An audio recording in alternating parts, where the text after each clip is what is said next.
황이 NCM811보다 비에너지는 높은 측면이 있지만 아무래도 부피를 고려한 에너지 밀도에서는 아직 좀 부족한 이런 문제점이 있습니다. 그래서 이제 황을 연구한 사람들이 일정 최적 부피에 대해서 용량을 내는 것은 쉽지는 않겠지만 그래도 면적당 두께를 높이 쌓아서 용량을 더 내는 부분은 어느 정도 가능하지 않을까라는 생각으로 뭔가 로딩을 많이 하는 그런 전략을 세우기 시작했습니다.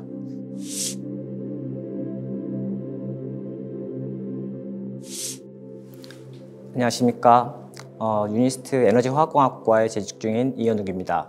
저는 오늘 리튬황 전지에 대해서 소개를 드리고자 이 자리에 나왔습니다. 2차 전지가 중요하다는 것은 너무나 잘 알고 있는 내용이고 다양한 응용 분야에 따라서 우리가 리튬이온 전지를 쓰고 싶다 혹은 다른 건전지를 쓰고 싶다 이렇게 할 수 있는데 사실 여러 가지 분야에 맞게 그에 맞는 배터리 시스템을 적용하는 것도 필요합니다. 그래서 모든 응용 분야를 리튬이온 전지로 쓴다라기보다는 어떤 특정 응용 분야에는 그에 맞는 특정 배터리를 쓰는 것도 꽤 필요합니다. 그런 면에서 비행기 혹은 요즘 UAM이라고 불리는 UAM 혹은 드론, 무인 항공기 이런 비행기용 배터리는 리튬이온 전지나 혹은 일반 전지 소재에서는 조금 어렵지 않을까라는 생각 때문에 사람들이 조금 다른 응용 분야를 좀 찾기 시작했고요. 그러면서 이제 리튬황 전지를 사람들이 관심을 갖기 시작했습니다.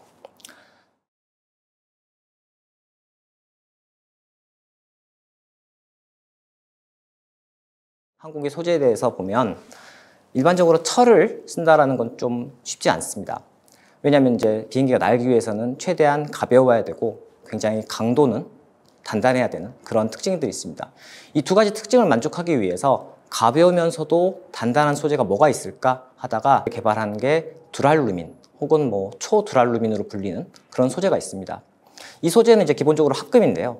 이제 알루미늄 혹은 알루미늄이 기본으로 된 구리가 합금된 이제 이런 두랄루민 소재를 써서 비행기를 만들면 가벼우면서도 단단한 특성이 있기 때문에 굉장히 비행기 응용에 좋습니다. 강도도 좋아야 되고 무게는 가벼워야 되고 이제 이런 특징이 있는데 이 무게는 가볍다의 의미가 어떻게 보면 밀도가 조금 낮다라고 생각해 볼 수 있습니다. 그래서 밀도가 낮기 위해서는 우리가 어떻게 생각해 보면 되냐면 저희가 이제 배우는 원자 주기율표를 봤을 때 원소들이 쭉 있습니다. 수소부터 시작해서 쭉 있는데 그때 약간 낮은 원자 번호를 가지고 있는 원소들은 비교적 가볍고 원소 기호가 높은 애들은 굉장히 무겁고 밀도가 높다고 생각할 수 있습니다. 알루미늄은 원자 번호 13번에 위치해 있고 그런 특징으로 가벼운 기본적인 소재가 되기 때문에 이 알루미늄을 단단하게만 구성을 하면은 이제 항공용 소재가 쓸 수 있겠다라는 그런 예상을 해볼 수 있습니다. 이런 면에서 이제 항공기용 전지를 이제 관심을 갖는 회사들이 당연히 있는데요. 미국에서 이제 쿠버그라는 이제 스타트업 회사가 드론용으로 쓸 수 있는 배터리를 만들 수 없을까 해서 드론용에 쓰이는 이제 2차 전지를 개발을 했습니다. 처음으로 개발한 이제 리튬이온 전지는 아니고요. 리튬이온 전지를 기반으로 해서 리튬 금속 전지를 가지고 이제 드론을 날렸을 때 일반 리튬이온 전지보다 70% 이상 더 오랫동안 날릴 수 있었다. 이런 이제 장점을 얘기를 했습니다. 그때 이제 나온 이제 스펙들이 있는데요. 당연히 에너지 밀도 쪽이 좀 향상이 돼야 되는데 이 에너지 밀도라는 게 일반적인 에너지 밀도 개념보다는 비에너지, 스페시픽 에너지라고 불리우는 이 와트 아워 퍼 킬로그램 쪽에 더 중점적으로 생각을 했습니다. 그래서 리튬 메탈을 쓰면 이제 밀도가 낮고 가볍고 그리고 에너지 밀도가 높게 나올 수 있다는 특징으로 그렇게 사용했을 때 우리가 어느 정도 에너지 밀도가 잘 나오는 이런 배터리를 이제 만들었고 요즘 이제 이 회사가 이제 사업 규모를 키우면서 이제 노스볼트라는 회사와 합병을 하는 그런 일도 겪어서 그런 식으로 이제 미국에서는 연구를 진행하고 있습니다.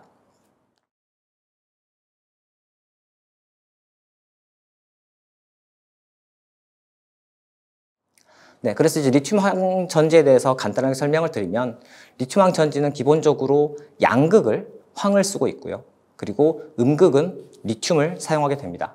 리튬황 전지가 개발되기 위해서는 리튬 음극 쪽도 개발이 돼야 되는 거고요. 그게 선순환이 됐을 때 황 쪽이 양극이 개발이 되면서 리튬황 전지가 이루어질 수 있습니다.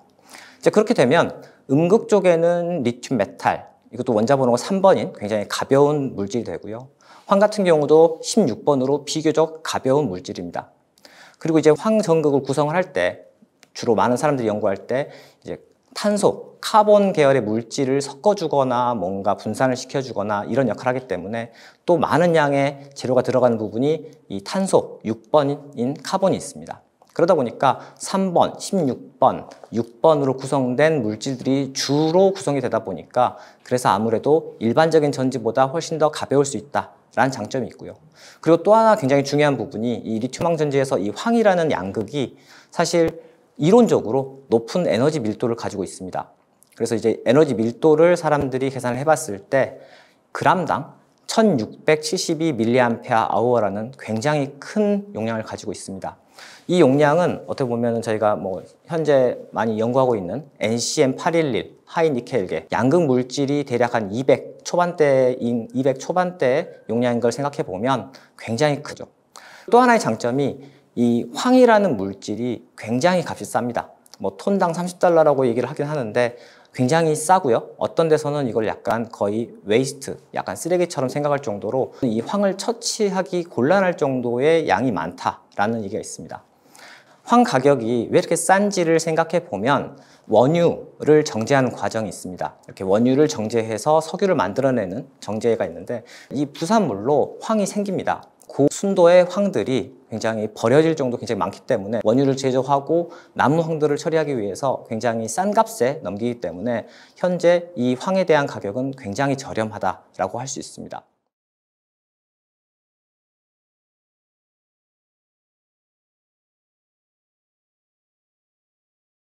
리튬 황 전지의 약간 근본적인 문제점에 대해서 한번 얘기를 해보겠습니다. 일단 황은 저희가 이제 좀 친숙하다시피 굉장히 낮은 전기 전도도를 가지고 있습니다. 그러다 보니까 이 황이라는 물질을 이제 양극 물질을 쓸 때는 저희가 배터리 양극 혹은 음극 물질을 쓸 때 리튬 이온과 잘 반응할 수 있게 이온의 전도도도 높아야 하고 또한 이 일렉트론, 전자가 이동을 잘 할 수 있게 전자 전도도도 어느 정도 받쳐줘야 됩니다. 그런 부분에서 황 같은 경우는 전자 전도도가 낮다 보니까 이 전자 전도도를 어떻게 올려야 되나라는 문제가 있었고 그런 부분을 해결하기 위해서 전도성 물질, 카본이라는 이런 물질들을 잘 섞어주는 역할을 많이 사용을 합니다. 그리고 또 하나의 문제가 실리콘에서도 발생하는 것처럼 리튬과 반응할 때 우리가 흔히 부피 팽창을 한다 이런 문제점을 얘기를 하는데요.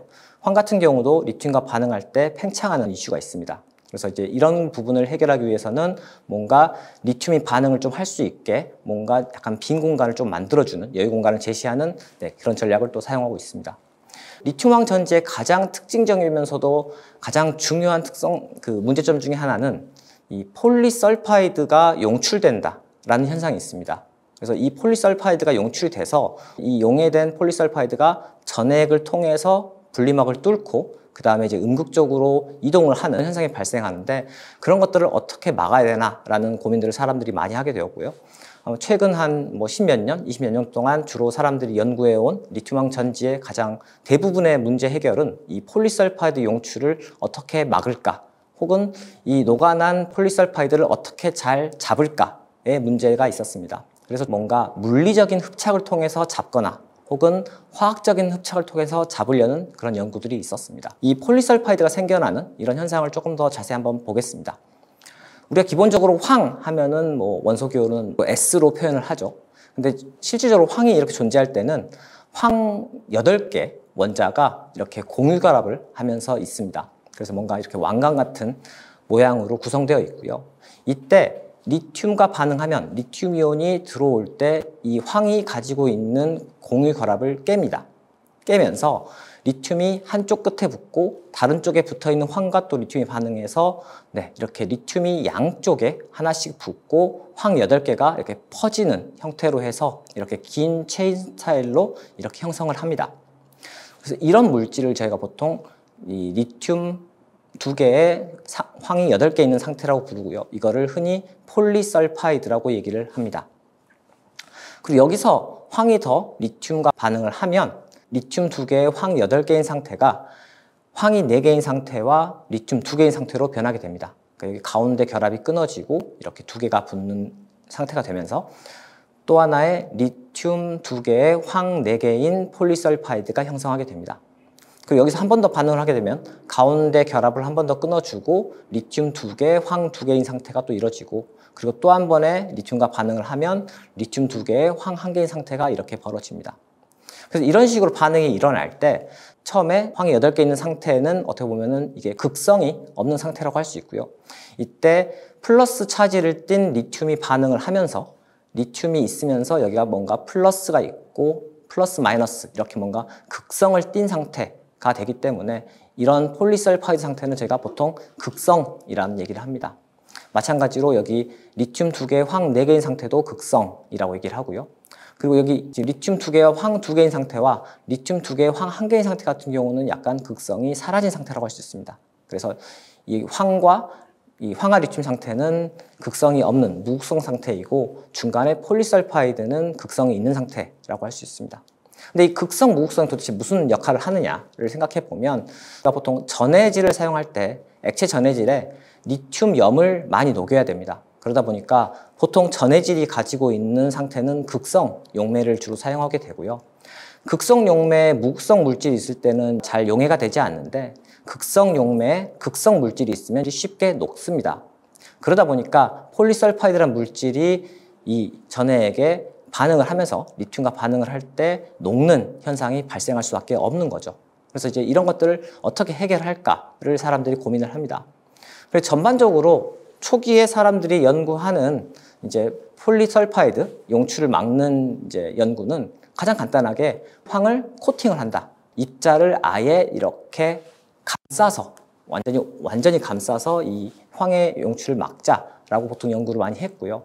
그렇게 코팅을 하면 그래도 이 껍질이 뭔가 리튬 이온은 이동할 수 있게 해줘야 되고, 황은 빠져나가지 않게 해야 되기 때문에 적당한 소재를 찾아야 되고, 그런 소재들이 잘 잡아주느냐 못 잡아주느냐 이제 이런 것들로 사람들이 연구를 많이 했습니다.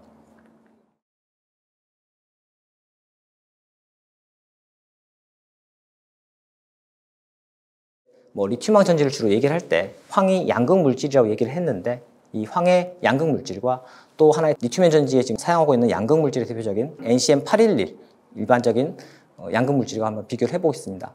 물론 이 두 물질이 둘 다 좋은 특성을 가지고 있어서 다 향후 혹은 현재 많이 사용하고 있는 양극 물질인데요. 그래도 조금 더 구체적으로 생각해 보면 NCM811 일반적으로 제가 쓰는 리튬 전지 같은 경우는 주로 사람들이 생각하는 게 이 셀 크기, 흔히 폼팩터이기도 하는데요. 셀 크기가 있습니다. 그래서 특정 사이즈 21700, 4680 혹은 18650 이런 사이즈 안에 얼마나 많은 물질들이 잘 덴스하게 있느냐, 밀도 있게 구성을 하냐에 따라서 에너지가 더 나오고 안 나오고 하는 특징들이 있습니다. 근데 이제 리튬 항전지 같은 경우는 아무래도 가볍다라는 게 밀도가 낮다 보니까 이런 특정 정형화된 사이즈에 많이 구성을 하기에는 어려움이 있습니다. 그러니까 최대한 많이 넣더라도 밀도가 낮다 보니까 실질적인 에너지 밀도상으로는 NCM811보다 낮을 수도 있습니다. 그래서 이제 그런 부분 때문에 이제 대신에 높은 에너지 밀도를 갖고 정말 이렇게 가벼운 응용 분야를 생각했을 때는 또 쓸 수 있기 때문에, 어떻게 보면 리튬황 전지는 조금 더 구체적인 이런 응용 분야로 고민을 해볼 것 같습니다. NCM811과 이 황의 특징을 저희가 좀 비교를 해보면, 우리가 흔히 사람들이 중요하게 생각하는 주 팩터 중에 에너지 밀도가 있습니다. 그래서 에너지 밀도를 주로 얘기할 때 일반적으로 NCM811을 가지고 있는 이론 용량, 그리고 평균 방전 전압 이제 있을 거고, 황이 가지고 있는 평균 방전 전압과 그리고 얘가 가지고 있는 용량을 얘기를 할 겁니다. 그래서 저희가 비교해서 생각해 보면 NCM811 같은 경우는 주로 평균 방전 전압이 대략 3.7V 정도 됩니다. 그리고 이론 용량은 대략 한 275, 그리고 실질적으로 현재 가용하는 용량은 한 210 정도 됩니다. 그리고 이제 황 같은 경우는 평균 방전 전압이 좀 낮습니다. 2.1V 정도로 어떻게 보면은 한 NCM에 비해서 한 반 정도 낮은 편이고, 대신에 가용 용량이 대략 한 1000 정도로 어떻게 보면 NCM에 비해서 대략 5배 정도 높다고 할 수 있습니다. 그래서 이제 저희가 흔히 말하는 에너지라는 측면에서 보면 이 방전 전압과 용량을 곱해주면 이 에너지 값이 나옵니다. 그래서 이제 저희가 퍼 그램당으로 얘기할 때는 이제 비에너지라고 주로 표현을 하는데요. 이 비에너지 같은 경우는 이제 NCM811 같은 경우는 대략 한 770 정도 되고요. 황 같은 경우는 대략 한 2100 정도 됩니다. 그래서 어떻게 보면은 황이 NCM811보다 한 3배 정도 비에너지가 크다라고 생각하게 되는데요. 사실 이건 이론적인 생각이고, 여기서 사실 우리가 양극 활용률을 얼마나 쓰느냐, 혹은 여기서 얘네들이 얼마나 기공률을 갖느냐, 이런 이슈들로 따라서 사실 황이 갖는 에너지 밀도는 점점 낮아집니다. 그래서 이제 양극 활용률을 고려해서 생각을 해보면 NCM811 같은 경우는 보통 양극 활용률이 뭐 95%, 96%그 정도로 굉장히 많이 들어가기 때문에 양극의 비에너지를 고려해보면 한 745 정도로 이제 나오고요. 황 같은 경우는 아직까지는 거의 뭐 한 60%, 70%도 굉장히 도전적입니다. 그래서 그 이상 넣는다는 게 쉽지 않다 보니까 이렇게 양극 활용률을 한 70% 정도로 고려해서 계산을 하더라도 양극 비에너지가 대략 한 1300 정도로 낮아지게 됩니다.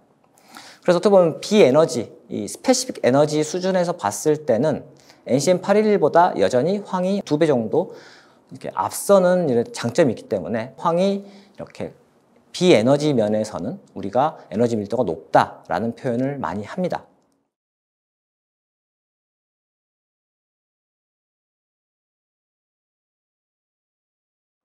그런데 여기서 하나를 더 생각해 보면 조금 다른 현상이 생기는데요. 만약에 기공률, 이 포로시티가 어떻게 이루어지느냐를 생각해 보면 약간 다릅니다. NCM811 같은 경우는 기공률이 대략 한 30% 정도 되기 때문에 뭐 70%의 물질들이 용량을 낸다라고 보면 대략 한 520 정도의 에너지 밀도, 와트 아워 퍼 리터가 나옵니다. 네. 그리고 이제 황 같은 경우는 기공률이 한 대략 아직까지는 꽤 높습니다. 그래서 기공률이 대략 한 70% 이상 되기 때문에 대략 한 30% 공간을 쓴다라고 고려해 보면 대략 에너지 밀도가 한 400 정도로 나옵니다. 이제 그렇게 생각해 보면 사실 NCM811이 황보다 더 높은 에너지 밀도를 가지고 있다라고 할 수가 있죠. 그래서 이런 면에서 황이 어떻게 보면은 비에너지 측면에서 높긴 하지만 에너지 밀도가 낮은 단점이 있어서 사람들이 이걸 연구를 하는 게 좋은 것인지, 혹은 이거를 뭐 NCM을 더 집중하는 게 좋은 것인지, 이런 고민들을 하고 있습니다. 황 물질이 이제 그 부피에 제한이 있다라고 말씀드렸는데, 그런 부분을 조금 더 해결하기 위해서 사람들이 접근하는 방식이, 그러면 우리가 특정 부피에 넣는 밀도는 작지만 특정 면적에 두껍게 쌓는 건 괜찮지 않을까라는 도전을 하게 됩니다. 황이 NCM811보다 뭐 비에너지는 높은 측면이 있지만 아무래도 부피를 고려한 에너지 밀도에서는 아직 좀 부족한 이런 문제점이 있습니다. 그래서 이제 황을 연구한 사람들이 일정 최적 부피에 대해서 용량을 내는 것은 쉽지는 않겠지만, 그래도 면적당 두께를 높이 쌓아서 용량을 더 내는 부분은 어느 정도 가능하지 않을까라는 생각으로 뭔가 로딩을 많이 하는 그런 전략을 세우기 시작했습니다. 그래서 이제 뭔가 집 전체에 슬러리를 굉장히 두껍게 쌓는 식으로 연구를 하려고 하는데, 네, 황 입자가 이렇게 물리적인 코팅을 하다 보니까 뭔가 입자 표면이 구성되어 있는 물질이 카본이라든지 혹은 다른 물질들이 입자 간에 컨택을 하고 있습니다. 이런 컨택을 가진 물질들이 컨택 저항, 이 계면 저항들을 일으키다 보니까 물질을 계속 두껍게 쌓게 되면 얘네들의 저항도 동시에 올라가게 됩니다. 그런 문제로 어느 정도 두껍게 쌓는 데 제한이 되는데요. 그런 부분을 해결하기 위해서 뭔가 컨택 저항을 줄이고 얘네들이 뭔가 덜 영향력을 받을 수 있게 카본 파이버를 구성을 해서 굉장히 전자들의 이동을 잘할 수 있는 그런 전극 설계를 사람들이 시도를 하기 시작했습니다. 그래서 황 물질을 뭔가 분산을 시켜서 카본 파이버들이 있는 형태에서 뭔가 이제 만들어주면 얘네들이 괜찮지 않을까라는 생각을 하는 거죠. 근데 여기서 이제 문제가 되는 부분이, 이제 그렇게 되면 황이 카본 파이버 위에 붙어 있긴 하지만 그래도 얘네들이 녹을 수도 있지 않을까, 이런 고민을 하게 되는데요. 황 입자를 이제 저희가 집 전체 위에 두껍게 쌓으려고 노력을 하다 보니까 이제 입자로 코팅하는 기술들 같은 경우는 입자 표면에 뭔가 물질들이 코팅되어 있고 그 코팅된 물질들 간의 컨택이 많아지면서 두께를 올리면 올릴수록 이 컨택의 면적들이 넓어집니다. 그러면서 컨택에서 생기는 계면 저항 혹은 컨택 저항들이 증가하다 보니까 두께를 무한정 올린다는 게 꽤 힘든 상태가 됩니다. 이제 그런 부분을 해결하기 위해서 많은 사람들이 뭔가 파이버 형태의 물질을 쓰고 카본 파이버를 쓰고 거기에 황을 뭔가 분산을 시켜서 이런 계면장을 줄여서 두께를 두껍게 한번 구성을 해보자 라는 시도를 하고 있고요. 그래서 이렇게 두껍게 구성을 하는 건 가능한데 그럼 또 염려가 되는 게 황이 아까 용출이 있었다고 했는데 그 용출이 일어나는 거 아니냐라는 우려가 있었습니다. 그래서 이게 가능하냐 이제 사람들이 염려를 했다가 막상 해보니까 괜찮게 잘 이루어졌다라고 사람들이 이제 좀 발견을 하게 됐는데요. 실질적으로 이런 카본 파이버들이 있을 때 황이 용출이 될 때 무작정 용해가 되기보다 뭔가 저희가 흔히 알고 있는 모세관 현상, 얇은 관이 있거나 뭔가 좁은 틈이 있으면 그 좁은 틈으로 얘네들이 안착하려는 그런 현상 때문에 황이 녹기보다 이런 데 안착을 하는구나 라는 것을 알게 됐습니다. 그래서 이렇게 물리적인 흡착을 통해서 이런 것들을 해결하면서 우리가 가지고 있는 한계를 극복하는 연구를 사람들이 하고 있고요. 또한 이런 카본 파이버에 뭔가 기능기를 잘 장착을 하면 뭔가 플러스 차지를 띈다거나 마이너스 차지를 띈 애가 있으면 그 폴리설파이드가 가지고 있는 그런 문제점이 있는 애가 녹지 않고 이렇게 카본 파이버에 달라붙으려는 하는 현상을 조금 더 이용할 수 있습니다. 그래서 그런 화학적인 결합을 유도를 하면서 우리가 용출을 막는 그런 연구도 있습니다.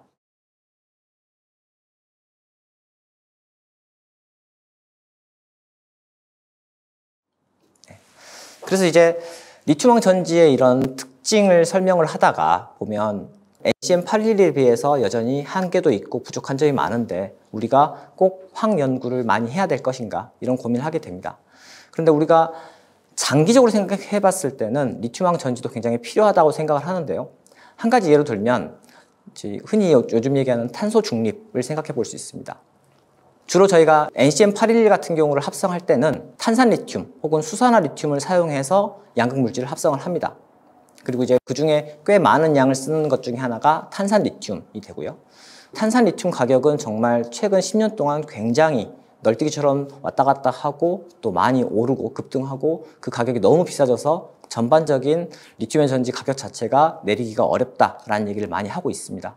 사실 저희가 양극 물질을 어떻게 합성하는지를 좀 생각해 보면 NCM811이라는 거를 100kg을 만든다고 가정을 해보겠습니다. 그러면은 보통 NCM811이 가지고 있는 몰 질량을 얘기할 수 있는데 1몰당 대략 97g 정도 되고 이거를 뭐 저희가 대략 100g으로 가정을 하고 계산을 해보면 100kg의 이제 NCM811을 만들기 위해서 탄산리튬을 적어도 500몰을 사용을 해줘야 됩니다. 그럼 탄산리튬을 500몰 사용을 하면 그게 열 처리를 해서 그 리튬 카보네이트에 있는 리튬이 다 반응을 하고 카보네이트에 있는 카본이 CO2로 발생을 한다고 하면 대략 500몰의 이산화탄소가 나온다고 할 수 있는 거죠. 그럼 그 500몰의 이산화탄소의 무게는 대략 한 22kg 정도 됩니다. 그러니까 생각을 해보면 NCM811을 100kg 만드는데 대략 22kg의 CO2가 나온다는 거죠. 네. 근데 이 100kg의 양극 물질이라는 게 실질적으로 전기차 한 대에 들어가는 양과 거의 흡사합니다.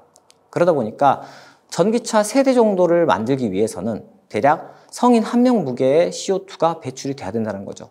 그래서 이제 이런 것들을 생각해 보면 오히려 우리가 탄소를 저감하기 위해서 전기차를 쓰는데 그게 또 이렇게 CO2 배출에 영향을 주겠구나를 고려해 봤을 때는 리튬황 전지 같은 경우는 조금 아직까지는 그렇게 CO2를 많이 배출하는 프로세스가 있지는 않습니다. 그러다 보니까 장기적으로 봤을 때 리튬황 전지가 이런 면에서는 장점이 되겠구나를 생각해 볼 수 있기 때문에 이제 기업에서도 이런 리튬황 전지가 당장 상용화는 어렵다는 걸 어느 정도 인지를 하고 있지만 그래도 미래를 생각해 봤을 때는 이게 언젠간 필요하다라는 관심 때문에 이 기술을 끝까지 계속 개발하면서 좋은 특성 그리고 안전한 배터리를 계속 고려를 하고 있는 겁니다.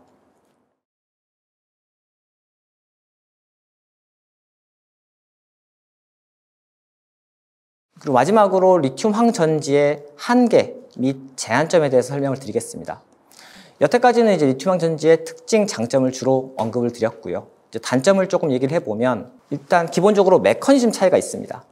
저희가 어떻게 보면 리튬이온 전지가 일반 타 전지에 비해서 장점이 된다라고 할 수 있는 부분이 이렇게 리튬은 이온이 충방전이 이루어질 때 뭔가 이런 층들이 구성되어 있고 이 층들에 리튬 이온들이 들어가고 나가는 이런 반응을 합니다. 저희가 뭐 이제 많이 이제 아시다 보니까 뭔가 그라파이트 흑연 층층들의 리튬 이온들이 막 박히고 빠져나가고 이런 그림을 많이 볼 수 있습니다. 이럴 때 사실 이 반응을 하는 게 솔리드 스테이트 아이오닉스라는 반응을 통해서 하는 건데요. 그거를 좀 쉽게 설명드리면 고체 상태 이온학이라고 주로 얘기를 하는데, 반대로 뭐 리퀴드 스테이트 아이오닉스를 생각해 볼 수 있습니다. 그러니까 저희가 물에 소금을 녹이면 소금에 이제 나트륨 이온과 염소 이온들이 이렇게 막 가볍게 움직인다는 걸 어느 정도 인지하고 있습니다. 마찬가지로 고체 상태 이온학도 마찬가지로 리튬 코발트 산화물 혹은 흑연이라는 이런 고체 물질에 리튬 이온이 굉장히 잘 안정하게 들어갔다 나갔다 할 수 있는 것을 얘기합니다. 근데 이러한 메커니즘이 장점이 에너지 효율이 굉장히 좋습니다.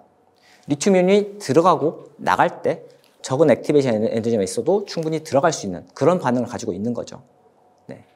대신에 리튬 황전지 같은 경우는 우리가 흔히 일반적으로 알고 있는 화학 반응을 필요로 합니다.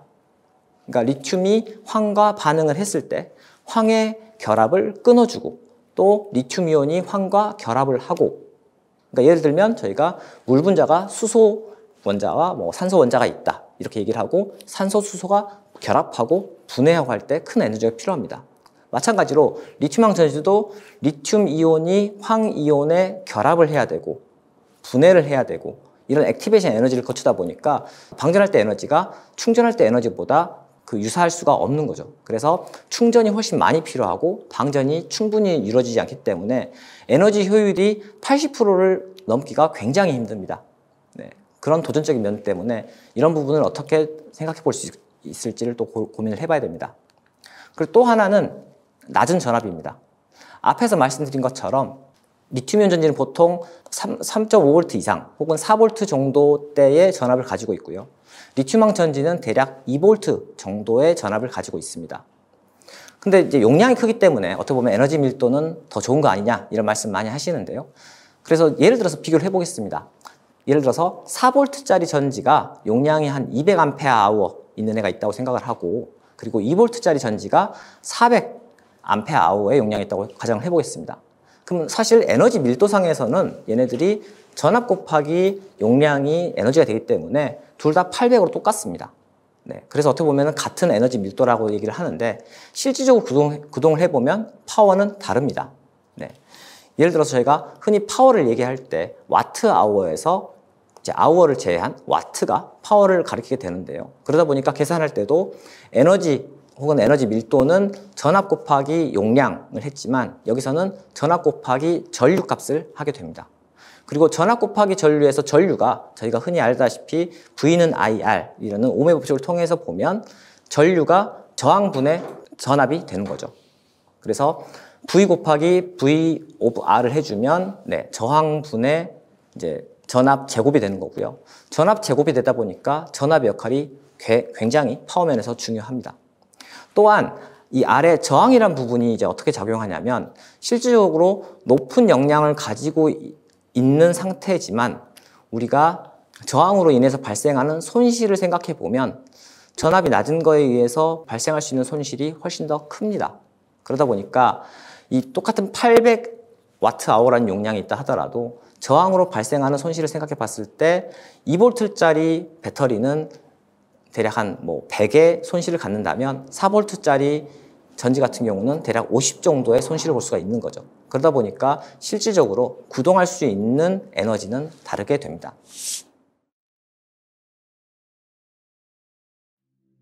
리튬 황전지가 가지고 있는 장점, 단점들을 다양하게 한번 고찰을 해봤고요. 그래도 여전히 경량화 전지, 탄소 중립 이런 부분을 고려해봤을 때 리튬 황전지는 굉장히 전망이 좋다고 생각해 볼 수 있습니다. 그리고 여전히 기술적 한계가 있다 보니까 어떻게 잘 개발을 하고 또 값싼 공정을 사용해서 만들 수 있게 고민을 하는 그런 부분들을 잘 고려를 해야 될 것 같습니다. 이제 리튬이온 전지와 비교해 봤을 때는 이제 최적당 부피당 용량은 좀 작은 편이다 보니까 어떻게 보면 리튬이온 전지가 나아가야 될 방향이 있을 것 같고요. 리튬황 전지가 나아가야 될 방향이 있을 것 같습니다. 그래서 각자의 맞는 분야의 발전을 잘 할 수 있기를 바랍니다. 네, 이상으로 발표를 마치겠습니다. 감사합니다.